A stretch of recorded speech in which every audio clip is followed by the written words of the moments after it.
Straight hair makes me feel like a badass. Hi guys, I hope you're all doing well. So thankfully this video is going to be a little more lighthearted. I want to talk about makeup brands that I'm never going to buy from. Like seriously, I will never buy from them. I've basically put together a list of brands that consistently disappoint me and the reasons why they disappoint me. Some of these brands I have tried and some of them I've never tried in my life. And I don't plan on trying them. If you see like specks flying around, I'm pretty sure that's the remnants of my loose powder. Wet n Wild, man, it's a great powder, but stop it. It's a great powder, but it's messy as hell. Why wouldn't you just be straight? Then I wouldn't have to fix you 50 times. Confession time, I straightened my hair because I didn't want to wash it, but I now think that the easier thing to do would have been to just wash it.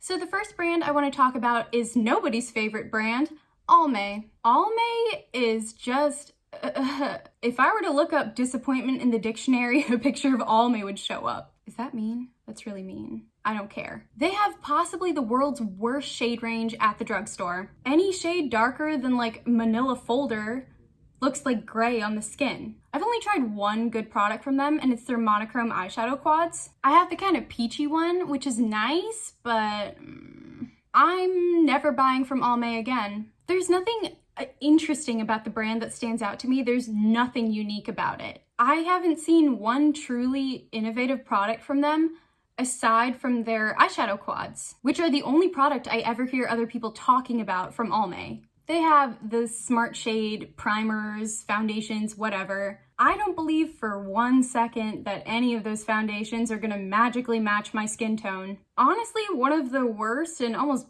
borderline offensive things about Almay is their slogan. The American look? Huh? So if I'm doing the math right, Almay is essentially telling me that I don't look American because of their foundation range. That's telling. Yeah, in high school I bought a pressed powder from Almay that was pretty bad. It is to this day I think the worst pressed powder I have ever tried in my entire life. So yeah, I think Almay is essentially telling me that their brand is not for me, and that's just fine with me. I'm honestly not even mad. Please, Almay, I beg of you, keep your crappy products to yourself. So the next brand I would like to talk about is Haus Laboratories. Haus Laboratories. Don't get it twisted. I love Lady Gaga. I love Lady Gaga. I love her. I am, in fact, a little monster, which is why I guess I'm so disappointed by what I've seen from Haus Labs. Firstly, it's like only available on Amazon, so that in itself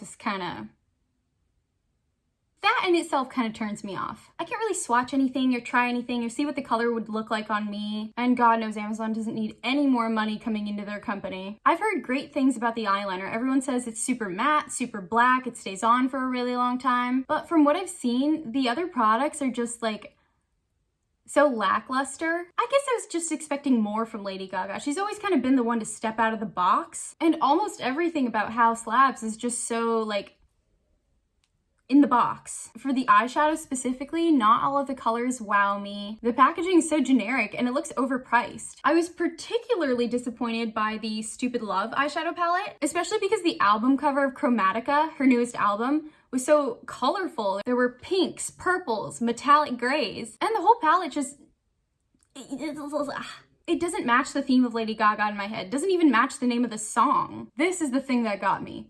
The color Stupid Love in the eyeshadow palette is a neutral brown. Stupid Love is in the name Stupid Love, there was so much potential.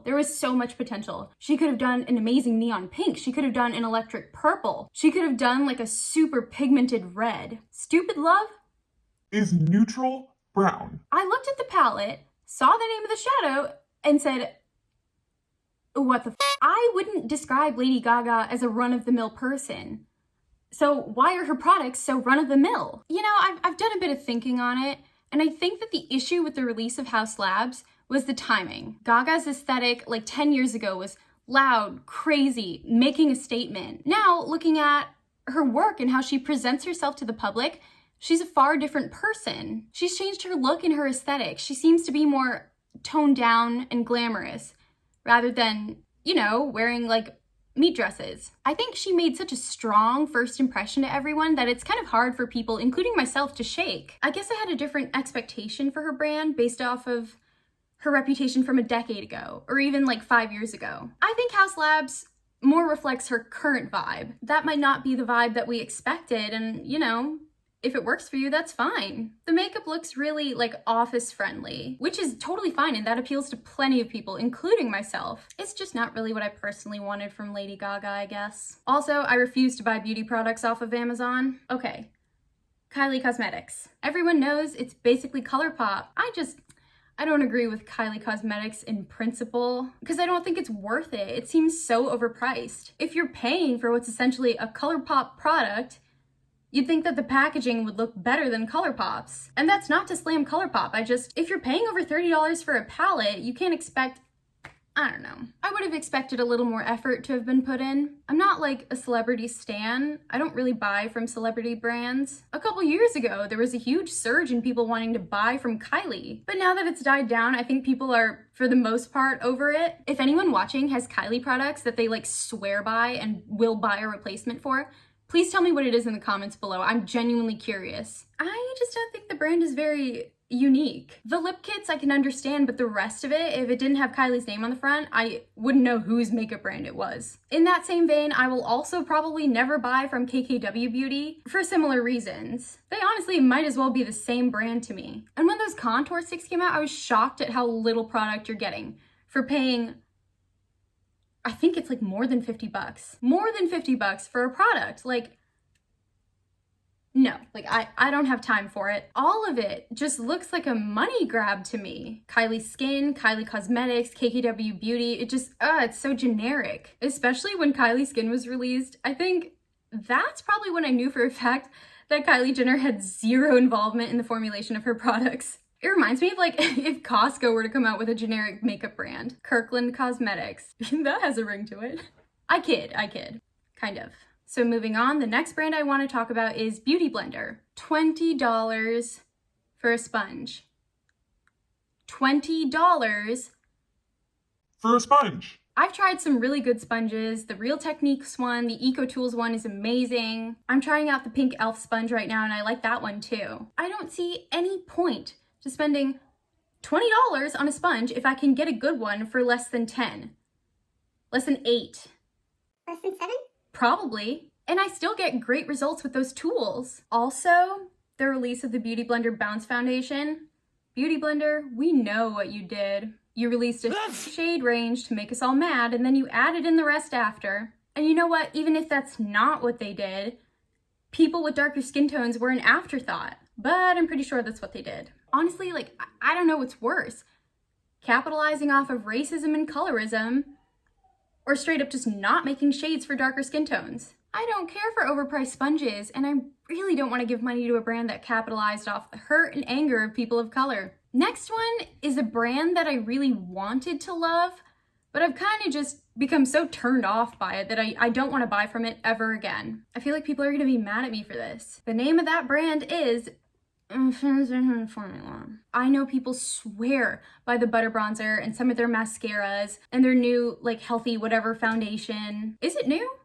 It's not that new. Yeah, I have a lot of feelings about Physicians Formula. First of all, it's weirdly expensive for drugstore products. I'm not looking to spend any more than $12 tops on a product from the drugstore. And I specify $12 because I just bought the L'Oreal Fresh Wear foundation and it's really good and it was $12. The shade range Physicians Formula offers goes from light tones to gray tones. And the gray tones don't even really go past my skin tone. Physicians Formula did a really terrible job of pretending to be inclusive, and it shows. Their bronzers and blushes run way too light. I probably can't even wear their highlighters either. I tried one BB cream from them and it sucked. Not only did I look ashy, but the formula was so bad it just broke up on my face. I felt it like sitting in my pores. That BB cream lived in my pores and got married and had little BB cream babies. And it showed on my face. I have no clue what I'm talking about. I have no clue what I just said. To my homies with large pores, it'll make sense to you. So yeah, Physicians Formula is, I don't want to give them any more of my money. I'm tired of trying things just because lighter skinned YouTubers I love tell me they're great. I'm really glad it works for you, but it sure as hell isn't gonna work for me. So no thank you, bye. All right, let's move on. Do I really need to elaborate here? Racist, blackmailing, problematic owner. Check. Shady business practices. Check. Collaborations with another terrible person. Check. Yeah, it's gonna be a no from me. I'm sure the liquid lipsticks are nice. I'm sure the concealer's good. The eyeshadow palette color stories, as much as this hurts to say, they look super interesting, but there are like 1,000 other companies I could buy those colors from that aren't Jeffree Star Cosmetics. It's a pass for me. I couldn't care less about this brand. All right, I'm gonna mosey on away from that dangerous territory. Morphe. Morphe. I could talk about why I won't ever buy from Morphe for hours. I'm sure their makeup is average at best. There's so much drama around the things they release. It's like they don't even really care about their makeup. They don't care to actually make good products. That's probably why they use influencers like James Charles, Jeffree Star, Jaclyn Hill to push out their products. I could sit here and rant to you forever, but I'll spare you the pain and I'll give you the highlights. Number 1, I don't need 50 of the same brown eyeshadow. Number 2, I don't support Jeffree Star. Number 3, I no longer support Jaclyn Hill.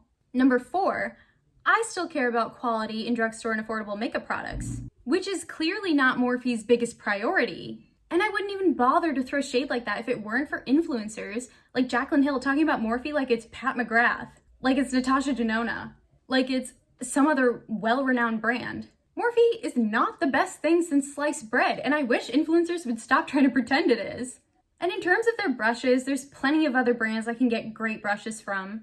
My Wet n Wild eyeshadow brushes, they're so soft and they pick up pigment really well. My e.l.f. brushes are pretty good too, and they're around the price of Morphe's. Probably less, actually. Also, EcoTools brushes are really nice. I just bought a pair of double-sided eyeshadow brushes from them, and they're so soft and they blend colors out so nicely. There's always Real Techniques. They've never let me down either. I don't need Morphe brushes in my life. So yeah, guys, that's the video. Please give this video a like if you enjoyed it. Please comment down below if you agree, if you disagree. I want to hear your thoughts no matter what. Thank you so much for watching. I hope you're having a great day and I hope to see you back soon. Bye.